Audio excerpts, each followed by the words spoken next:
Başarırsınız bax burada şəklə baxın. Burada kimsə var, heç kim yoxdur. Bir nəfərdir, özü bədən əyilmə qabiliyyəti hərəkətini icra edir. Burada nədir fəal əyiləcənlikdə? Kənar, kömək almamaq şərti ilə.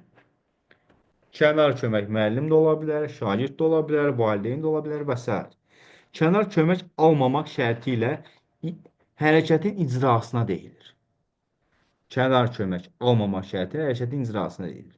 Ərgənliyi bu forması ilə gündə 3-5 dəfə 10-15 dəqiqə müddətində məşğul olmaq lazımdır.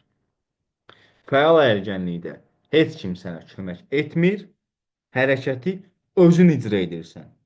Misal, körpü vəziyyətdə getdin, qaldın orada. Birinə 3-5 saniyə qaldın, bu fəal əyəcənlikdir. Qeyri-fəal isə, qeyri-fəala burada nümunə. Bax, görürsünüz? Qeyri-fəal. Bu yoldaş irəliyə edir. Kimsə buna kömək edir. Görürsən, burada şagirddir, dostudur, müəllimdir. Kömək edir bu. Bu qeyri-fəaldır. Qeyri-fəalı oxuyaq. Kənar təsirin köməyi ilə yerinə yetirən hərəkət. Fəal əyilmə olduğu kimsə sənə kömək etmir. Qeyri-fəal isə deyir, kənar təsirin köməyi ilə yerinə yetirən hərəkətdir. Bu hərəkətlər əsasən oynaqların mütərəkkizliyinin dərəcəsini artırmaq üçün istifadə olunur. Qeyri-fəal əyilgənlik fəal əyilmədən böyükdür. Qeyri-fəal əyilgənlik daha çox inkişaf edir, daha tez inkişaf edir şagirdlərdə. Çünki buna kimsə kömək edir, dartınmaya məruz edir bunu. Ancaq qeyri-fəalda heç kim sənə kömək etmir. Qeyri-fəal daha böyükdür fəaldan. Deməli, ərgənliyin bu forması ilə gündə 7-10 dəfə 7-10 dəfə nə? Gündə bir dəfə 10-15 dəqiqə müddətində məşğul olmaq lazımdır. 9-10 yaşlarda qeyri-fəal elastikliyin 10-14 yaşlarda isə fəal elastikliyin daha çox inkişafı müşahidə olunur. Bədən əyilmə qabiliyyəti həmişə fəal əyilmədən, qeyri-fəal əyilmə, fəal əyilmədən həmişə böyükdür. Qeyd etdim onu. Fəal əyilmədən qeyri-fəal əyilmə böyükdür. Bədən əyilmə qabiliyyətinin inkişaf etdirmək üçün istifadə olunan vasitələri 3 qrupa bölmək olar. Dinamik, statik və qarışıq. Dinamik, statik və qarışıq hərəkət. Dinamik nədir? Statik nədir? Onu bir-bir baxacağıq. Bu qrupların bir də fəal və qeyri-fəal hərəkətlər ola bilər. Fəalı ayırd etdik, qeyri-fəalı ayırd etdik, bildik ki, fəal özünə yeyirsən, qeyri-fəalı kimsə sənə kömək edir. İndi dinamik, statiki ayırd edirik. Dinamik hərəkətlər zaman bədənin müxtəlif hissələri eyni anda hərəkət edir. Görürsən, bax, görürsünüz, burada mayallıq aşır. Dayanmadan bu mayallıq aşır. Müxtəlif hissələri hərəkət edir dinamik hərəkətlər zamanı. Bu hərəkətləri həm fərdi, həm də qruplar formasında icra etmək mümkündür. Həm fərdi edə bilərsən və qruplar formasında. Görürsünüz, dayanmadan bu mayallıq aşır. Müəyyən hərəkət edir. Dinamik. Dayanmır. Bu dinamikdir. İndi statika baxaq. Statik hərəkət. Görürsünüz, bax, bu dayanıb bir yerdə. Statik hərəkətlər xüsusi qurğular olmadan hərəkətsiz əzilə gərginliyidir. Dinamikdə bu mayallıq aşır, bir çox hərəkət eləyir. Statikdə bir vəziyyətdə qalır. Misal üçün, körpü vəziyyətinə getdi, qaldı. Statik hərəkətlər xüsusi qurğular olmadan əzələləri olmadan hərəkətsiz əzələ gərginliyidir. Yəni, hərəkətsiz əzələ gərginliyi. Bu hərəkət etmir. Sadəcə körpü vəziyyətinə getdi, bir 8-10 saniyə qaldı. 8-10 saniyə qaldı. Bu statikdir. Dinamik ancaq yerləndi, fırlandı, nə bilim, mayallıq açdı falan. Bu dinamik çoxsaylı hərəkətlərdir. Statik gimnastika bədəni hərəkətsiz qoysa da, əzələlər ciddi gərginlik yaşayır.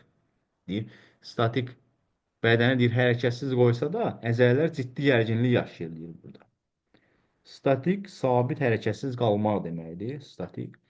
Yəni, statik, dinamik fəal hərəkət var. Dinamik fəal hərəkət var. Fəal və qeyri-fəalı fərqləndirdik. Fəal dedik, kimsə sənə kömək etmir.